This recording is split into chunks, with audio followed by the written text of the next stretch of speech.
Nous allons aborder dans cette leçon la notion de bloc et l'insertion des blocs.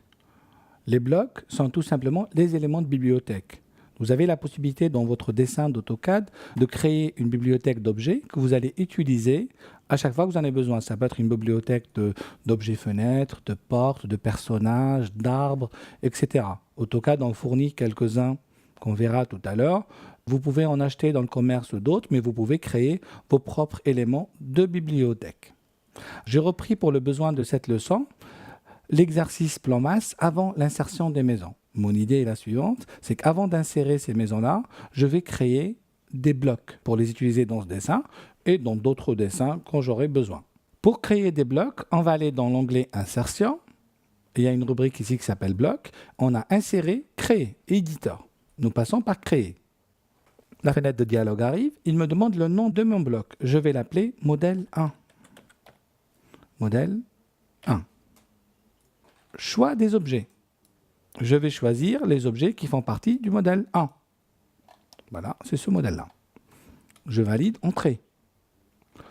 Dans les options qu'il me propose, est-ce qu'il veut que je conserve les objets qui ont servi à créer ce modèle-là, tels qu'ils sont en ligne, je les convertis en blocs ou je les supprime? On va les convertir en blocs. Vous avez ici un outil qui s'appelle Sélection rapide qui permet de faire de la sélection par propriété. J'y reviendrai plus tard quand on traitera des propriétés. Donc, je fais convertir bloc.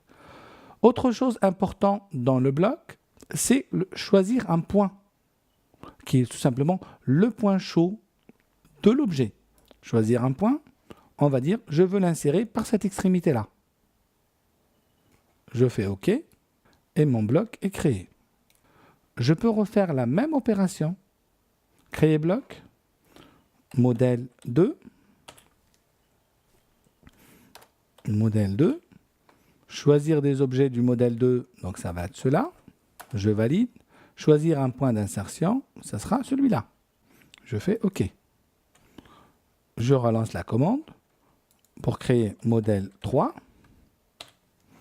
choisir les objets faisant partie du modèle 3, c'est cela, choisir un point d'insertion, on va en choisir celui-là par exemple, je fais OK. Voilà, j'ai fini de créer des éléments de bibliothèque.